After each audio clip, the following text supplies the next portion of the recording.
Hey everyone, welcome back to Earth to Self podcast. This is Ashley Michelle. This week we are touching base on self-love. It's something that has really been cliche for a while now. And when you speak of self-love, it seems like everyone gets it or everyone's doing it. And that could be a great thing or honestly, or maybe it's a trend, but we could have way worse trends, right? Like if that is a freaking trend, then I'm pretty excited about that. And it has been for a while. I think I started noticing it like 4 to 6 years ago, just really hearing the word self-love all over the place. Let's talk about the overuse of the word, the positives we get from it, the healing it takes, and what all of that means. This includes responsibility, why we need to take it, self-discipline, and it being the key to developing our higher selves. And also, what does it look like? So put everything down and let's talk about self-love. All right. So first things first, what is self-love? Like, what is that to you? What does that mean to you? I know what it means to me. To me, it's prioritizing myself, prioritizing my needs, making sure I'm taken care of, learning to say no. I know what that means to me, right? And I feel like it has like the same layer for everyone, the same foundation, but then there's branches of that for each person on what that means to them, what their love language is, or what they've been through, their experiences. And do we need it? Yeah, absolutely. We need that. We need self-love. It is something that honestly, I feel like has been ridiculed or put together with being, having an ego or being overconfident or being self-obsessed. And to be honest, it's none of those things. It's none of those things. I know many people that struggle with self-love, mainly due to the fact that they do not want to come off as arrogant or superior or overconfident or obsessed with themselves. And so they leap completely the opposite direction and have absolutely no say, no care for themselves out of fear of not looking humble. That's sad. At the same time, though, I do know people who are that way, who do believe they are superior, who are arrogant, who are overconfident, who are obsessed with themselves, who are cocky. And I feel that it is honestly a balance. It's a balance of making sure that your needs are met, but also allowing yourself to be the student, right? In the past, 4 to 6 years, I have just overheard this word so much to now it's unfortunate. It really doesn't mean too much to a lot of people. At the same time, there are positives to that, right? We see more people reaching for it, more people understanding that that's what they need, more people understanding that they don't have this. And then also there's more people giving ideas and ways to develop self-love obviously for themselves, but to develop self-love and to really take it seriously. So even though there has come an overuse of the word and a trend of the word, I'm actually quite grateful. I've seen so many people grow and understand themselves, start working on their self-discovery journey. And that makes my heart happy, to be honest. And I hope that makes you happy as well, because that means that we have more people healing and more people becoming their best self. I think that after you understand why you want to be your best self, after you understand how that's going to happen, I think that self-love is the very first step of that how. I truly believe that. I think that that's something that I know when I was 28, I started calling it my self-love journey. And I didn't even know what the hell that meant. I didn't know what self-love was. That was like 8 years ago. I didn't know what that was. I didn't even know that was a thing. I mean, I didn't even know if you were supposed to have that. I didn't even know what that looked like. So I just knew, I heard it. I learned about it. And I was like, oh, I need that. Yeah. I really worked hard at figuring that out. That took some years, some major years. I would say like 3 to 4 years on that journey of just figuring out what the does that look like for me? What does that look like for anyone? What does that feel like? What does it sound like? What does it taste like? How does it feel? Oh, that was such a hard time. That was my first step in healing. That was my first step in the how I was going to get to my why. And that required a lot of healing. Like, there was a lot of turning around, looking back at myself and saying, I don't like that. I don't like that. Who do you want to be? What do we want to do? Okay, well, that's not going to get you there. That's not going to make that happen. That's not how we treat people. Well, no wonder you're so lonely. Like all of these things, I had to look at myself and say, we got to fix some things. We got to work on that. We got to turn it around. We got to make these changes. And that forced me into still one of the longest healing journeys there's wounds that I didn't even know about.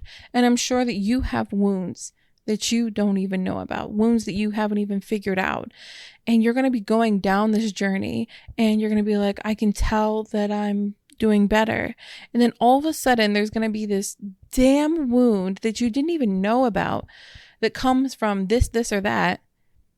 And it just hits you like, oh, I didn't even know that I struggled with that. I didn't even know I was hurting that way. And that's okay. That is completely fine. What this means is you are going to, when you get to that healing process, because you're taking the step in the direction of building your self-love, you start to realize how hurt you really are, how wounded you really are, and how much damage you've been doing over your life. How much damage you've been doing to other people, to yourself, maybe even to your own children, maybe even to your parents, siblings. You start to understand the trauma bonds. You start to understand the soul ties. You start to understand shadow work. You start to understand all the things. And that healing can be quite lonely. And if you are right there, if you are in that healing, I know I am. I'm still in some of that healing. I commend you. And I see you, and you are doing amazing. When we love ourselves, it is like the deepest responsibility. We have now taken on the complete responsibility of our own happiness, something that we don't even realize was our own responsibility sometimes, right? Not all of you, right? But sometimes it's like stepping back and saying, you know what? I have got to make me happy. I have got to take responsibility, control. That's really what it was for me. I have to take back control. I have to take back my power over my thoughts, over my heart, over my joy, over my happiness, over the actions I take daily due to said happiness. It was a full-on responsibility because now I am saying, yeah, these fucked up things happened to me, but I'm going to be the one responsible for fixing it. If you guys haven't watched Will Smith talk about that, I suggest go watch it. Just type in like Will Smith and responsible for your own happiness. He gives a great speech on that. I think that was the way that I realized it. I didn't realize that me having self-love was one of the biggest responsibilities I could ever take for myself. And when I heard him say it, man, that like opened my whole mind up. That just blew me away. And I was just like, oh my goodness, I had no idea. Now, I had been doing work and understanding of like radical acceptance, accepting what happened, accepting and just moving forward. Doesn't make it bad, doesn't make it wrong, doesn't make it good. But I still struggled with the forgiveness. I still struggled with I needed them to say sorry. I still struggled with the how. I still struggled with the victimizing myself. But when I heard him say that, that really opened my mind. Ever since then, I have learned to say, I am in control of this. Because if you are like me, I'm a person who constantly is overthinking, right? I overthink my overthinking. And sometimes I notice that the reason I'm overthinking it because it's out of fear of making a mistake or of doing something wrong and something's going to fall apart. There's going to be a mistake and then I'm not going to be good anymore. And then it's just going to prove that I'm not good enough, right? blah, blah, blah, blah, blah leads to all of that. So what I'm saying is I have to stop and say, Ashley, take action.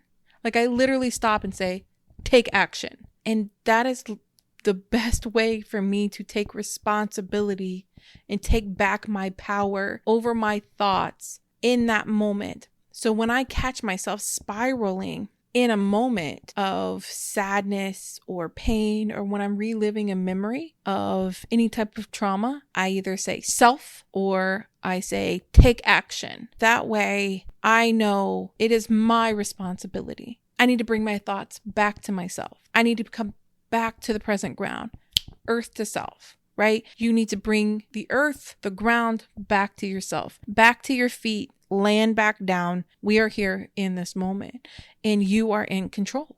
You have the power. That has really pushed me to a whole different level of understanding that responsibility for my own happiness. I cannot focus on everyone else's happiness around me.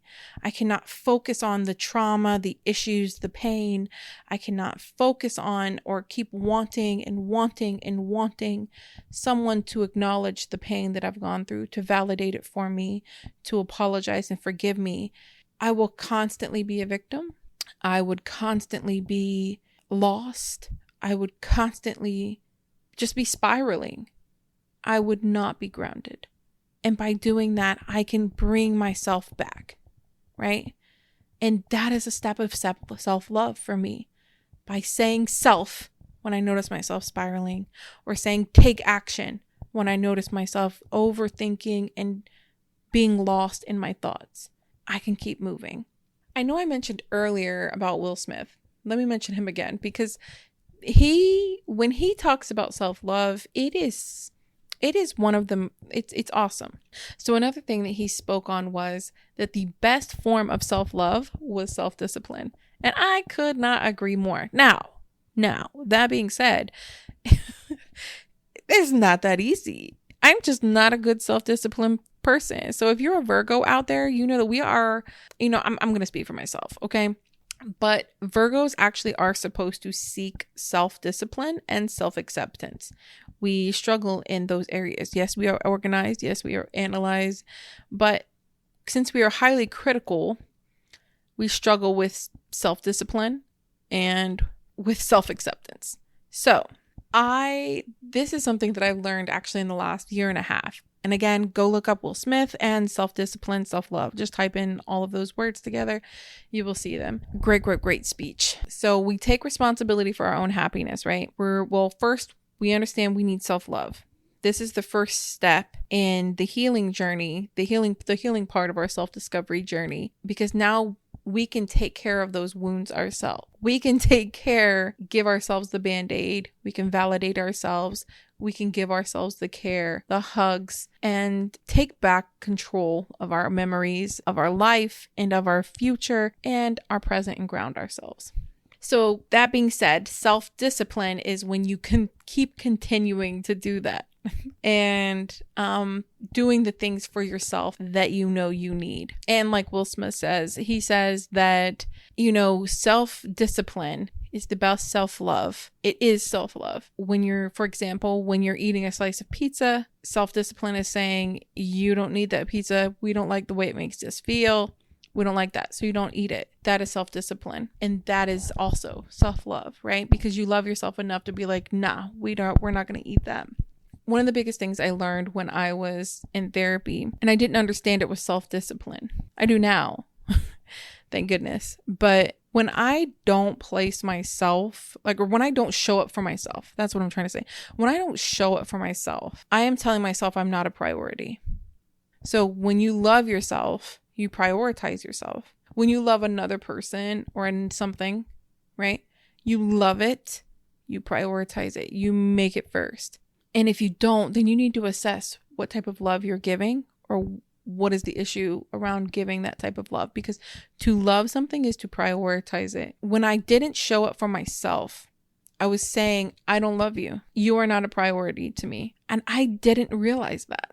I did not realize that. Now, if my sister, if my child, if my partner, if My mother, if they called and said, hey, I need you to pick me up at 3:30 in the morning, take me to the airport, and then I need you to come back, feed my dog, and do all that all by 6, I would say yes. And I would be there on time, no questions asked. But when I tell myself, hey, I want you to get up at 5:30 in the morning and I want you to go for a walk, and that way you have your walk-in before you get the kids up for school, and we're going to feel great about ourselves. I don't show up for her. That is so much harder, right? Like, that is so much harder to show up for yourself than it is for others. It just is, especially in its self-discipline that makes you show up for yourself.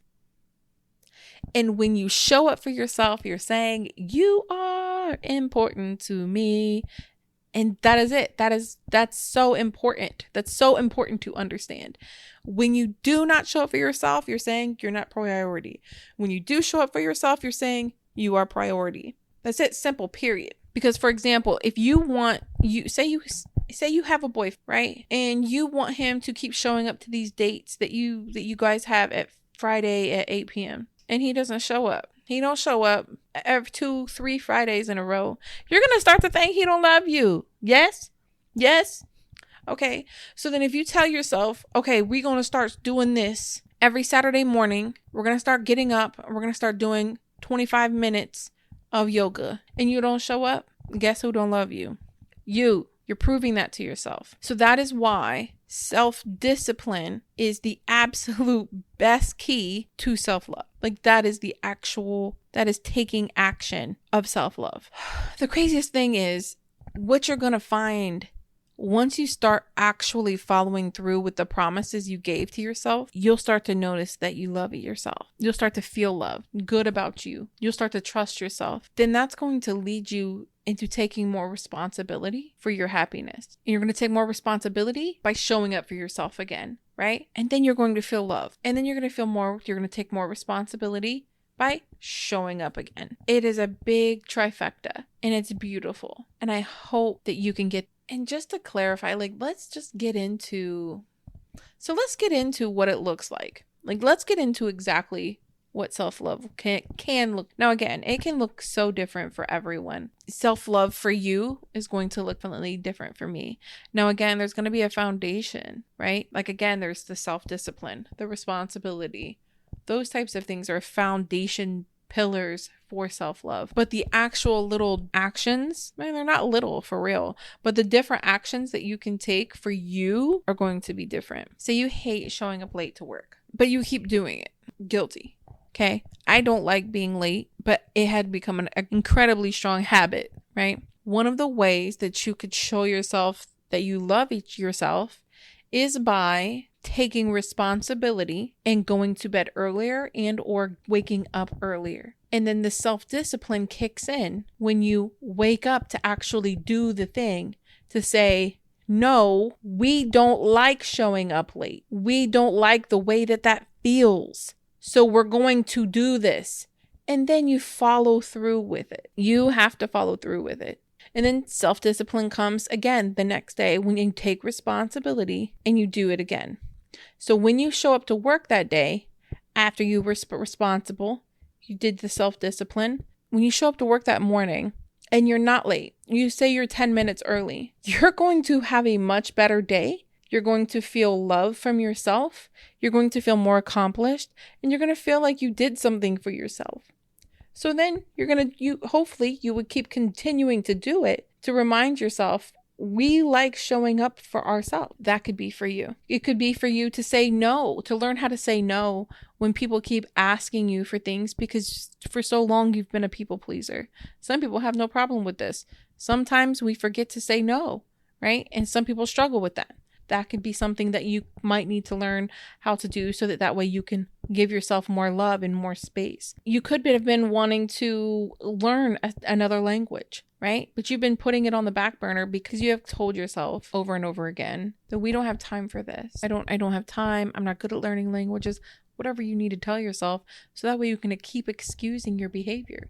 And I don't want to hear it. You can say, Ashley, I really don't have time. Okay, well then it's really not a priority then. then you need to let it go. Can you let that dream go? Can you let that goal go? If not, then it's a priority and you need to make time for it. So anyways, you would show up for yourself by giving yourself 15 to 30 minutes a day doing that. And it's like, man, I really showed up for myself.